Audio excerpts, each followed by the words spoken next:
کی ایسی فضیلت بتانے. نارملی جو معاشرے میں اس وقت کیفیت ہے بالخصوص وطن پاکستان، مہنگائی بہت بڑے جناب، کاروبار کے بڑے مسائل ہیں، تو لوگ پوچھتے رہتے ہیں کوئی وظیفہ بتا دیں کہ ہاتھ تنگ ہے، تنگ دستی بہت ہے، پورا نہیں ہوتا. تو چلیں آج میں وہ وظیفہ بتانے جا رہا ہوں جو میں نہیں بتا رہا، نبی پاک علیہ الصلوۃ والسلام نے صحابی رسول کو خود عطا فرمایا، اور اس کا رزلٹ بھی سنیے گا. ایکچولی یہی پوزیشن تھی کہ ایک صحابی آئے پیارے آقا علیہ الصلوۃ والسلام کی بارگاہ میں اور کہا حضور پورا نہیں ہوا، تنگ دستی کی بہت ہے، پیسوں کی کمی ہے.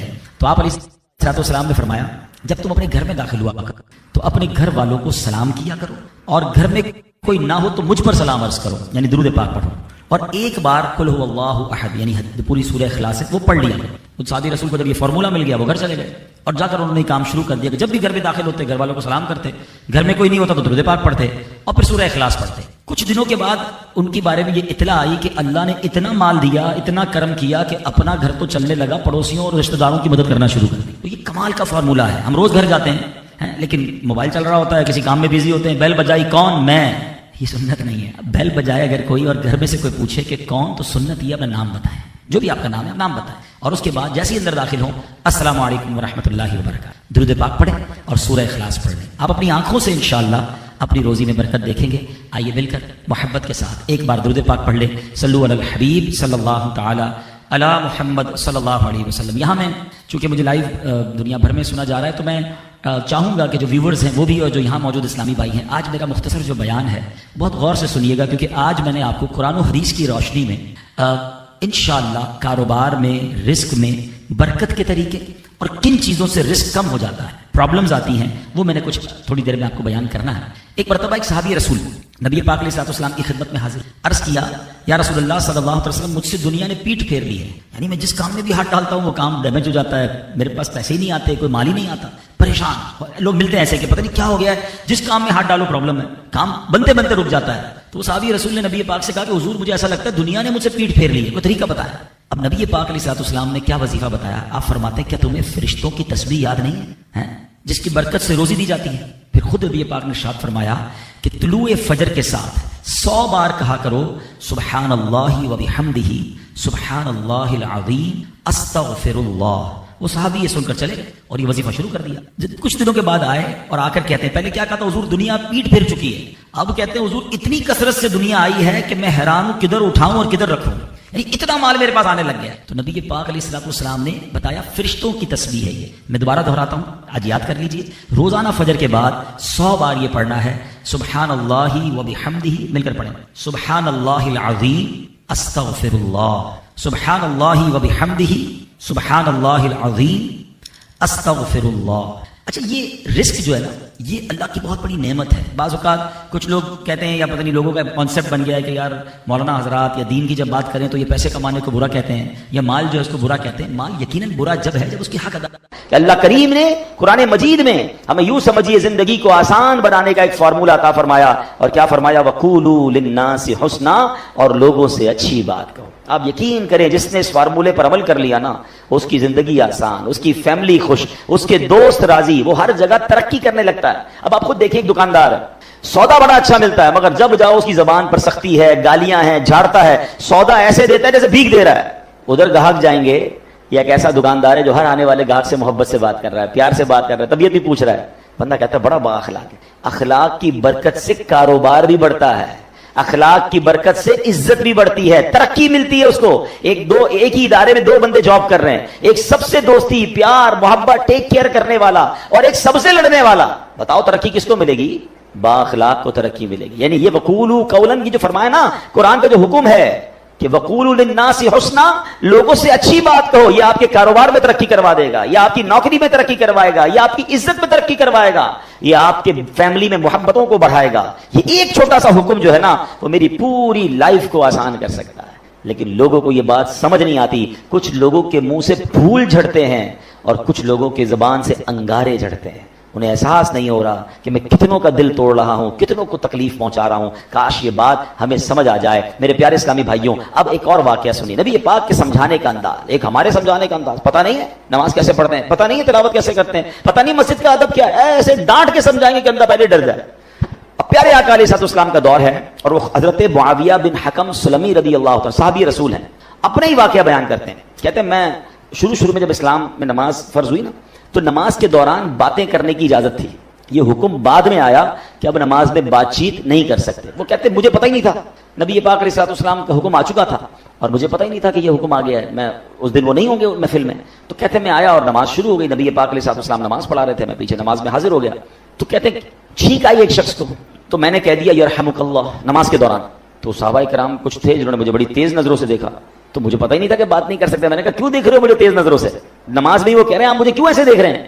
تو اب لوگوں نے اپنی ران پر ہاتھ مارا اور اب مجھے سمجھ آیا کہ مجھے خاموش کرنا چاہ رہے ہیں. یہ بول نہیں رہے مگر مجھے اشارے سے سمجھا رہے ہیں کہ بولنا نہیں ہے.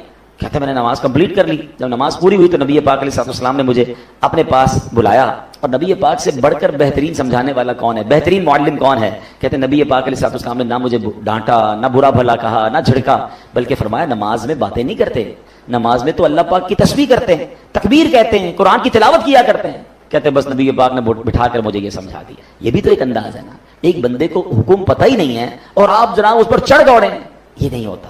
خاص طور پر اگر آپ نے اسلام کی بات سکھانی ہے, دین سکھانا ہے, پہلے ایک بات سمجھیے, اگر آپ اپنے بچوں کو نمازی بنانا چاہتے ہیں, قرآن پڑھانا چاہتے ہیں, یا آپ کسی نیکی کے کام کو پھیلانا چاہتے ہیں, تو ایک بار یاد رکھیں کہ آپ اچھا کر رہے ہیں تو کوئی ہے جو اس کو بگاڑنا بھی چاہتا ہے. جب بھی بندہ اللہ رسول کی بات کرے گا نا, تو اس کی مائنڈ میں ہونا چاہیے میرا ایک دشمن ہے جو اس بندے کو دین کی طرف نہیں آنے دینا چاہ رہا, کیونکہ شیطان تو کبھی بھی نہیں چاہے گا نا. یعنی آپ سارے ماشاءاللہ جو مسجد میں آئے ہیں نا, تو ایک طاقت تھی جو آپ کو روکتی رہی, اور آپ اس کو یوں سمجھے چیرتے ہوئے آ گئے مسجد میں. ماشاءاللہ ایمان مضبوط تھا. لیکن ایسا کئی لوگوں کے ساتھ ہوتا ہے جو گھر سے نکلتے ہیں مسجد کے لیے, شیطان پہنچنے نہیں دیتا, یار اگلی بار جائیں گے, آج گرمی بڑی ہے, چلو یار آج رہنے دو. گھر سے نکلا تھا حالانکہ نماز کے لیے, مگر شیطان نے بدل دیا. تو آلویز جو دین کا داعی ہے اسے یہ سوچنا ہوگا, جو کسی کی اصلاح کرنا چاہتا ہے اس کو یہ سوچنا ہوگا کہ میں اصلاح کرنا چاہتا ہوں, شیطان دور کرنا چاہتا ہے. ہم دونوں کی لڑائی چل رہی ہے, ذرا سی میں نے سختی کی تو یہ بندہ شیطان کی مان کے دور چلا جائے گا. نرمی, پیار, محبت اتنا دو کہ وہ شیطان کی نہ مانے, آپ کی بات مانے اور اللہ رسول کی طرف آ جائے. لیکن اگر سمجھانے والا ہی سخت ہو گیا, سمجھانے والا ہی ڈانٹنے والا ہو گیا, تو پھر تو بہت آسانی سے شیطان دور لے کے چلا جائے گا. تو یہ بہت ضروری ہے ان تمام لوگوں کے لیے جو ٹیچرز ہیں, جو والد ہیں, جو تنظیم کے بڑے ہیں, جو کسی کمیونٹی کے بڑے ہیں, کسی خاندان کے بڑے ہیں. اگر آپ کو اللہ نے مقام دیا اور آپ لوگوں کو کچھ گائیڈ کرنا چاہتے ہیں, you have to be soft, نرم, شفقت. آپ کی زبان سے پھول جھڑنے چاہیے, کیونکہ آپ کا مقابلہ شیطان سے ہے. وہ چاہتا یہی آپ بد اخلاقی کریں, میں لوگوں کو لے جاؤں, اور ایسا ہوتا ہے. کئی بدقسمتی سے دین کی بات کرنے والے بھی اتنے سخت ہوتے ہیں کہ لوگ پھر دین سے دور ہو جاتے ہیں. ایسا مت کیجیے, خدا کے واسطے ایسا مت. شیطان کھینچ رہا ہے اور یہ بندہ آپ کی بات سننے آ گیا ہے. اب تو پیار سے بات کیجیے, اب تو مسکرا کر بات کیجیے, اب تو نرمی کی بات کیجیے. تو انشاءاللہ اگر اس بات پر عمل کریں گے تو اللہ نے چاہا زندگی میں بڑی ترقیاں اور بڑی کامیابیاں ملیں گی. اعلیٰ حضرت امام اہل سنت فرماتے ہیں اعمال میں ہدایت نرمی سے چاہیے کہ سختی سے ضد نہ بڑھے. اللہ کرے یہ بات ہمیں سمجھ آ جائے. اچھا, بالکل اسی طرح کسی کو سمجھانا ہے, اس میں بھی بڑی غلطی ہوتی ہے. سب کے سامنے لوگ سمجھاتے ہیں, یہ میرا بیٹا جو ہے نا, اچھا رشتہ دار آئے ہیں گھر پہ, مہمان آئے ہیں, اور ان کے سامنے کہہ رہے ہیں یہ بیٹا میری بات مانتا نہیں ہے, بہت تنگ کرتا ہے, ذرا آپ بھی اسے سمجھا دیں. کیا اب وہ سمجھے گا آپ کی بات؟ سب کے سامنے آپ نے ذلیل کر دیا. بلکہ ہمارے ساتھ بھی ہوتا ہے کہ کسی بزرگ, کسی عالم دین کے پاس اپنے بیٹے کو لے کر لائن میں لگ کر آتے ہیں اور کہتے ہیں میرا بیٹا بڑا شرارتی ہے, مجھے بہت تنگ کرتا ہے, آپ ذرا اس کو سمجھا دیں. آپ سوچیں, آپ نے اس بیٹے کو اس دیندار آدمی کے سامنے ذلیل کر دیا, وہ کیسے اپنے باپ سے محبت کرے گا؟ ہونا کیا چاہیے تھا, والد آ کر کہتا میرا بڑا پیارا بیٹا ہے, اس کے لیے دعا کر دیں. یہ بھی تو ہو سکتا ہے, دعا ہی کروانی تھی, اس کی برائی کرنا ضروری ہے سب کے سامنے. اور ہو سکتا ہے آپ کا یہ جملہ بیٹے کے دل میں آپ کے لیے نرمی ڈال دے کہ یار میں ابو کو اتنا تنگ کرتا ہوں, ابو پھر بھی جا کے ایک عالم دین کے پاس, ایک بزرگ کے پاس جا کر کیا کہہ رہے ہیں کہ میرے بیٹے کے لیے دعا کر دیں, میرا پیارا بیٹا ہے. کتنا یہ تو طریقہ ہوتا ہے دل میں محبت ڈالنے کا. ہم خود ہی اپنے بچوں, اپنے چھوٹوں سے اپنے دل میں محبت دور کر رہے ہوتے ہیں. اچھا, پھر اسی طرح ایک اور کہانی کیا ہو کر آج کل لوگ ہو گئے, سوشل میڈیا پہ سمجھانا ہے. اب مجھے ایک بات بتائیں, آپ نے کسی ایک بندے کو سمجھانا ہے, اس کو ویڈیو پہ سمجھائیں گے آپ؟ اب ویڈیو پہ آپ سمجھا رہے ہیں تو شیطان ہو سکتا ہے اس کو ضد ہو جائے. اچھا, آپ نے اس کو سمجھایا یا اس کی کوئی برائی بتائی اور اس نے وہ برائی ختم کر بھی لی, تو یہ ہزاروں لاکھوں لوگوں کو آپ نے اس کی برائی بتائی, اس کا عذاب کس پر ہے, اس کا گناہ کس پر؟ یہ کون سا طریقہ ہے کہ آپ کو کسی فرد سے پرابلم ہے اور آپ اس کو سوشل میڈیا پہ سمجھا رہے ہیں, ویڈیو کے ذریعے سمجھا رہے ہیں؟ یہ تو عجیب ہو گیا, یہ دشمنی بڑھانے والی بات ہے, یہ شیطان کو خوش کرنے والی بات ہے.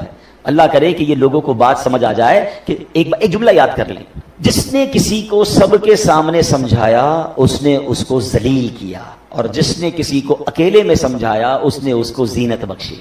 ہاں اگر پیار ہے نا کسی سے سمجھانا ہے تو اکیلے میں حضرت آپ نے پرچی لکھ دیں میسج کر دیں کہ یہ آپ کے بیان میں پرابلم تھا, یہ آپ کے انداز میں پرابلم تھا, یا کوئی بھی آپ کی فیملی کا ایشو ہے, آپ کے دوستوں میں ایشو ہے, ذرا اکیلے میں آپ سے بات کرنی ہے پیار سے. اچھا اس میں بھی ایک انداز اختیار کیا جا سکتا ہے کہ آپ نے اس دن جو یہ بات کہی تھی شاید ہو سکتا ہے میرے سننے میں غلطی ہوئی ہو, اگر ایسا کہا تھا تو ایسا نہیں کہنا چاہیے, پیارے بھائی ناراض مت ہوئیے گا. یہ بھی تو ایک انداز ہے نا, آپ اصل سمجھانا چاہتے ہیں, اور اگر آپ لڑنا چاہتے ہیں ذلیل کرنا چاہتے ہیں تو پھر اپنے دل سے پوچھیے. اس سے سلو نہیں ہوتی ہے. قرآن کا حکم یاد رکھیے گا کہ لوگوں سے اچھی بات کہو. اب آخری بات بڑی کمال کی بات ہے, اگر آپ یہ سمجھ جائیں نا تو میں سمجھتا ہوں اس پورے بیان کا جو عطر ہے وہ اس گفتگو میں ہے. علامہ قرطبی رحمۃ اللہ تعالی علیہ فرماتے ہیں سمجھانے والا دنیا میں کوئی بھی ہو, آج کے دور میں کوئی حضرت موسیٰ اور حضرت ہارون سے افضل نہیں ہو سکتا. اللہ کے نبی ہے نا, اور جسے سمجھایا جائے وہ کتنا ہی بڑا گناہگار کیوں نہ ہو, وہ فرعون سے بڑا گناہگار نہیں ہو سکتا. بات سمجھ آ رہی ہے؟ یعنی آج اگر کسی کے ساتھ آپ کو پرابلم ہے, کتنا ہی اس نے آپ کو کیوں نہ ستایا ہو, کتنا ہی وہ غلط آدمی کیوں نہ ہو, گناہوں میں وہ فرعون سے بڑھ نہیں سکتا. اور ہم میں سے سمجھانے والا کوئی بھی حضرت موسیٰ اور حضرت ہارون سے بڑھ نہیں سکتا. دو ایکسٹریم ہو گئی نا, سمجھانے والا بھی ٹاپ پہ ہے اور گناہگار بھی سب سے بڑا ہے. مگر جب حضرت موسیٰ اور حضرت ہارون فرعون کے پاس جا رہے تھے تو اللہ کریم نے کیا انہیں ارشاد فرمایا تھا, فَقُولَا لَهُ قَوْلًا لَيِّنًا, تو تم اس سے نرم بات کہنا. قرآن حضرت موسیٰ حضرت ہارون کو کہہ رہا ہے, کس سے نرم بات کرنا؟ فرعون سے. یار کسی فرعون سے بڑے گناہگار سے مل لیا آپ نے جو اسے سختی کر رہے ہو, سمجھیے. یا حضرت موسیٰ سے زیادہ اچھا سمجھانا آتا ہے آپ کو. اتنی دو ایکسٹریم مل رہی تھی, مگر آرڈر کیا تھا کہ نرمی سے بات کرنی ہے, پیار سے بات کرنی ہے. اللہ اکبر. اب یہ بات آپ سمجھ لیں, اگر آپ سمجھانا چاہتے ہیں یہ سختی سے نہیں ہو سکتا. آپ لڑنا چاہتے ہیں پھر وہ آپ کی مرضی ہے, وہ پھر آپ اللہ کو جواب دیں کہ آپ لڑائی جھگڑے والے ہیں. اگر آپ کے مائنڈ سیٹ میں یہ کہ اس بندے کی غلطی دور کرنی ہے یا اس کو ٹھیک کرنا ہے, اس کی تربیت کرنی ہے, آئندہ یہ نہ کرے, تو یہ کام نرمی سے ہوگا. سختی سے بگڑنے کا چانس ہے, دشمنیاں ہو جاتی ہیں.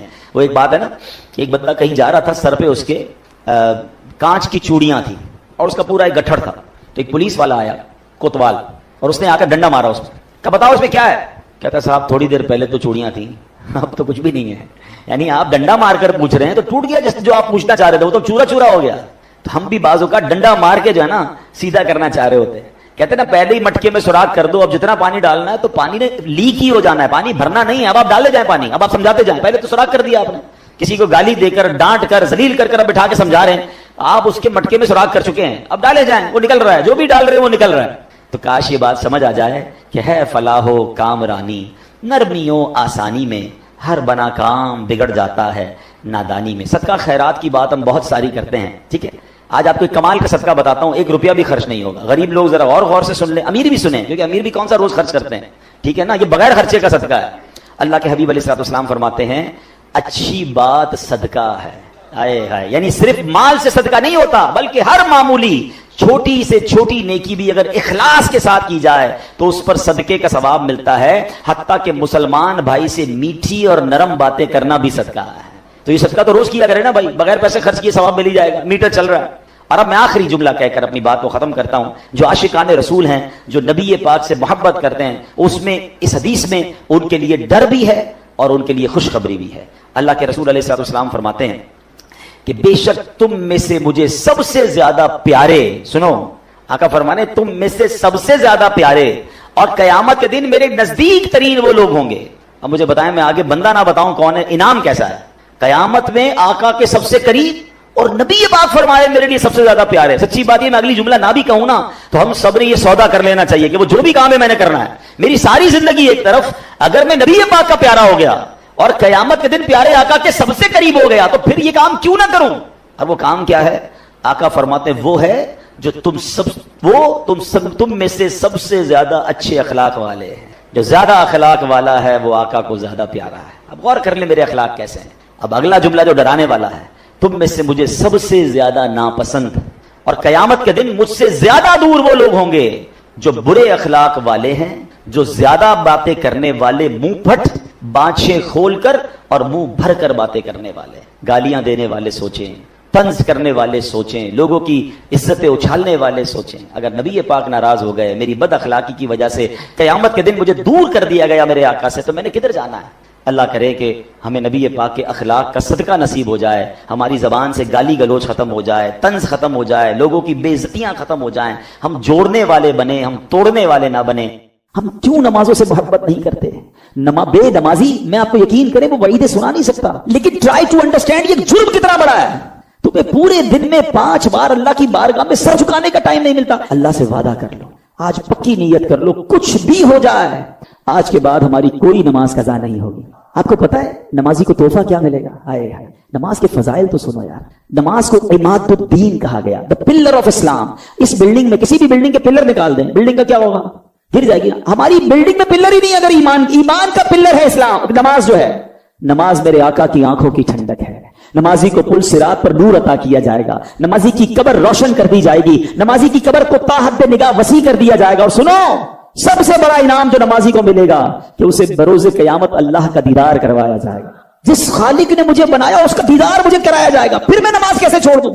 اور اس کے برعکس اشجع الاقرا، حدیث کے الفاظ میں بیان کر رہا ہوں، ایک گنجا سانپ بے نمازی پر قبر میں مسلط کر دیا جائے گا، جو قیامت تک نماز نہ پڑھنے کے سبب اسے مارتا رہے گا.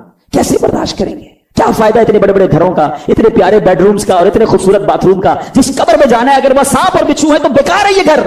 ارے دنیا میں اللہ نے اچھے گھر دیے، اب قبر بھی اچھی بنانے کی فکر کرو نا، کہ میں مروں تو ادھر بھی چین سے رہوں. تو سب سے پہلا فرض نماز ہے، سب سے پہلی بڑی نیکی نماز ہے. لوگ کہتے ہیں وظائف بتاؤ، کیا خوبصورت بات میرے پیر و مرشد فرماتے ہیں مسلمان مرد بالغ کے لیے سب سے بڑا وظیفہ 5 وقت کی نماز ہے. نماز پڑھنی نہیں اور وظائف پوچھنے، پہلا وظیفہ نماز ہے.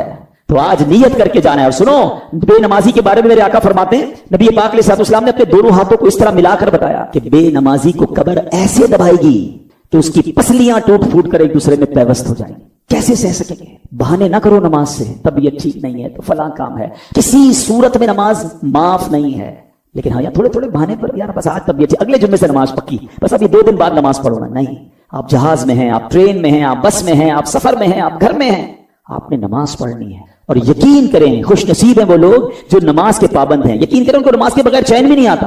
جو پکے نمازی ہیں نا ان سے ملیں آپ کبھی، اور ماشاءاللہ یہاں بہت سارے ایسے ہیں، ان کو تو جس طرح کھانا نہیں کھایا بغیر چین نہیں آتا، لگتا ہے ابھی تک عشاء نہیں پڑی، یار ابھی میری ظہر باقی ہے. اب ان کو ریکال اندر سے آتی ہے، ان کو یاد نہیں کروانا پڑتا.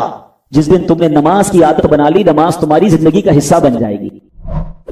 امام محمد غزالی اللہ رحمت اللہ الوالی لکھتے ہیں کہ بنی اسرائیل کا ایک بڑا مغرور شخص تھا، بڑا ایروگنٹ تھا، بڑا اس کا کر و فر تھا. ایک بند کمرے میں بیٹھا تھا، اچانک ایک شخص کمرے میں داخل ہوا اور اس مغرور شخص کی طرف لپکا. تو وہ بڑا تکبر والا آدمی تھا، وہ بڑا غصے میں آ گیا اور کہتا کہ تم ہو کون؟ میرے کمرے میں آ کیسے گئے؟ تمہیں آنے کی اجازت کس نے دی؟ تم جانتے نہیں میں کون ہوں؟ تو جو اندر آنے والا شخص تھا وہ کہتا ہے مجھے اس گھر کے مالک نے اجازت دی ہے، اور میں وہ ہوں جسے کوئی دربان روک نہیں سکتا. میں وہ ہوں جس کو کسی سے اجازت لینے کی ضرورت پڑتی نہیں ہے. مجھے کسی کا دبدبا ڈرا نہیں سکتا، نہ ہی مجھ سے کوئی مغرور اور سرکش شخص بچ سکتا. اب جیسے ہی یہ باتیں سنی نا تو مغرور شخص جو تھا وہ ڈرنے لگا، وہ کانپنے لگا، وہ گھبرا گیا. وہ کہتا ہے کہ آپ تو ملک الموت معلوم ہوتے ہیں، کیونکہ جس کو کوئی نہیں روک سکتا، جس کو کسی کی اجازت کی ضرورت نہیں ہے، جس کو کسی کا دبدبا کرو فر ریزسٹ نہیں کر سکتا، وہ ملک الموت کے سوا تو کوئی نہیں. لگتا ہے آپ ملک الموت ہیں؟ تو فرماتے ہاں میں ملک الموت ہوں. اب وہ شخص تو بڑا گناہگار تھا، وہ رونے لگا، چیخنے لگا کہ حضور تھوڑی سی مہلت دے دیں، کچھ نیکیاں کر لوں، توبہ کر لوں، اللہ کو راضی کر لوں، ابھی میری روح قبضہ کریں. ہائے ہائے، ملک الموت فرماتے تمہاری سانسیں پوری ہو گئی ہیں، اب تمہیں کوئی ٹائم نہیں ملے گا. اگر تم نے، وہ پوچھتا ہے حضور مجھے کہاں لے جایا جائے گا مرنے کے بعد؟ فرمایا اس مقام پر جہاں تو نے اعمال بھیجے ہیں، اس گھر کی طرف جو تو نے تیار کیا ہے. وہ شخص کہے گا حضور میں نے تو کوئی گھر تیار نہیں کیا، کوئی نیکی آگے نہیں بھیجی. ملک الموت فرماتے ہیں پھر تمہیں بھڑکتی آگ کی طرف لے جایا جائے گا، جہاں تمہارے گوشت پوشت وہ آگ نوچ لے گی. یہ کہہ کر ملک الموت نے اس شخص کی روح کو قبض کیا. اس کے پورے گھر میں کوہرام مچ گیا، گھر والے رونے لگے. اے میرے پیارے اسلامی بھائیوں، یہ واقعہ ہم سب کو کیا سکھا رہا ہے کہ جب موت آنی ہے نا، جب وہ وقت آ جانا ہے تو پھر 1 منٹ بھی آگے پیچھے نہیں ہو سکے گا، کوئی اس کو ڈیلے نہیں کر سکے گا، بلکہ جس حالت میں ہوں گے نا اسی حالت میں روح قبض کر لی جائے گی. ہماری موت کا وقت لکھا ہے، مقام بھی لکھا ہے، یہ چینج نہیں ہو سکتا. اگر موت سمندر میں لکھی ہے تو $2.5 لاکھ دے کر بھی بندہ وہاں پہنچتا ہے جہاں موت لکھی ہے. اگر موت کشتی سے ڈوب کر ہونا لکھی ہے تو 22 لاکھ دے کر بھی سینکڑوں لوگ ہمارے وطن سے جاتے ہیں اور ان کی موت یورپ کے سمندر میں جا کر ہو جاتی ہے. اللہ پاک جو بھی ان میں مسلمان ہیں سب کی مغفرت فرما. مگر میں نے اور آپ نے اس سے عبرت کیا لی کہ بندہ وہاں پہنچے گا